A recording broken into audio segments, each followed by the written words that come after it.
Oh, that tough-talking Donald Trump has drawn some criticism over the past few weeks, but he's also getting a lot of support. According to two new NBC News Marist polls, Donald Trump is doing very well in two crucial early nominating states, Iowa and New Hampshire. And in New Hampshire, Donald Trump is on top with 21%. In Iowa, Trump is second only to Scott Walker. Scott Walker is at 19, Trump at 17. That's well within the margin of error, statistically a tie. That was during a rally in Iowa on Saturday. Donald Trump attacked Wisconsin Governor Scott Walker. The only one beating me in Iowa is Scott Walker, and not by that much. And he grew up, he grew up next door. I mean, he's like right next door. A little advantage, right? Except Wisconsin's doing terribly. It's first of all, it's in turmoil. The roads are a disaster because they don't have any money to rebuild them. They're borrowing money like crazy. They projected a $1 billion surplus, and instead of a $1 billion, I wrote this stuff all down, although I don't need it because I have a really good memory.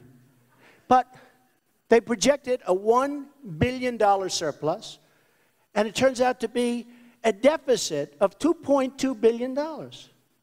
And joining us now from Washington is CBS News senior political editor Steve Chaggaris. Steve, good to see you today. Great to see you. Okay, so when we're talking about Trump's attacks, he said about Scott Walker, oh, finally, I get to go at him. What do you make of it?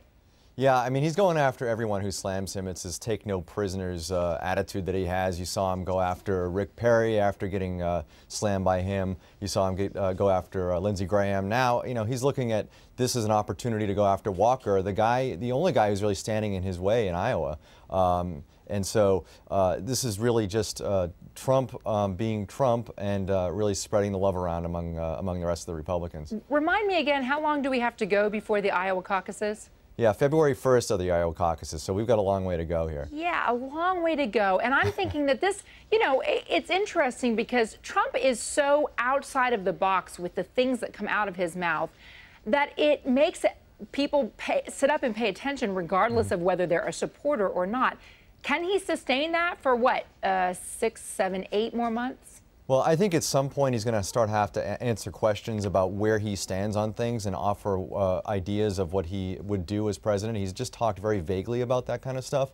I think we'll start seeing in the debate, you'll start seeing the other candidates really going after Trump and asking him questions about what will you do as president. You can talk a lot about building a wall between Mexico and the U.S. and vaguely about how you would handle China and Iran and all these other issues, but he hasn't offered any serious prescriptions. And so I think once people start trying to nail him down on that stuff, if he doesn't have answers, that's going to hurt him.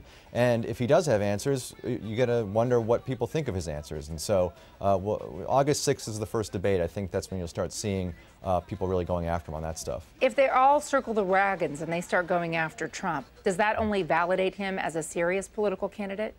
A little bit. I mean, you're starting to see it now. The lower tier of the Republican primary candidates, the people who are sort of starving for the attention right now in the single digits, they're already going after him. And Trump is reveling in it. He's loving it. Like I said, you see him go after Rick Perry and Lindsey Graham, and he's just fighting back. And that's the people who like Donald Trump like the fact that he's not going to stand up and take it from these guys. And so they see him as a potential president who's not going to stand up and take it from the rest of the world and the rest of the country. Well, so you mentioned, it's funny, Steve, you're mentioning the other guys who are not polling at the top of the field right now. Let's take Mike Huckabee, for instance, the former Arkansas governor.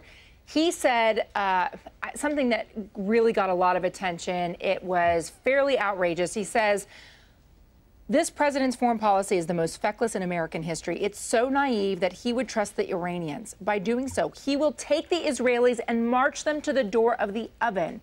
This is the most idiotic thing, this Iran deal.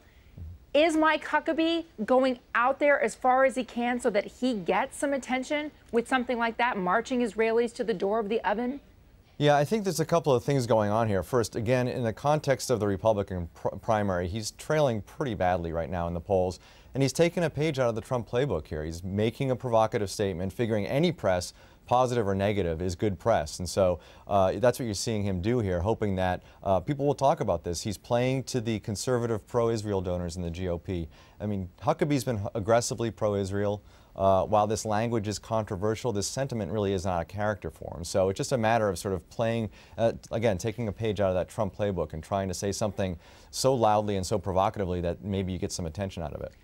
All right, on the other side of the aisle for the Democrats, Hillary Clinton doesn't really need to get much attention. She's getting a lot of attention for an issue that she probably would rather not be getting attention for her private emails.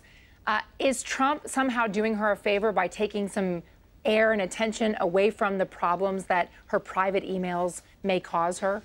I think a little bit, but not really. I mean, you heard him yesterday and today go after Hillary on this issue. I mean, this is sort of a meatball tossed right down the middle of the plate for him and for any Republican, frankly. I mean, she's in the news again with questions about her personal email, and it's an opportunity for Republicans to rile up the base by attacking her on that. I mean, hardcore Republicans at this point expect that out of all the candidates, and so this is a perfect opportunity for Trump to sort of really go after her on this.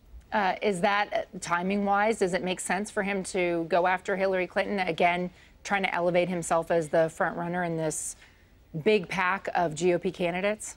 Yeah, I mean, he's actually trailing her, and most of trailing her in terms of the polls. So this is an opportunity for him to sort of put himself up against her. But at the same time, it's really just an easy opportunity for him to play to Republican voters. This is just an issue that they are eating up. They love it, and so they again expect all the Republicans to really hammer her really hard on this, and he did that this weekend. You know, Steve, I got to admit, it's one of the more exciting primary seasons that I've covered in a long, long time. CBS News political editor Steve Chaggaris, thanks. Thanks.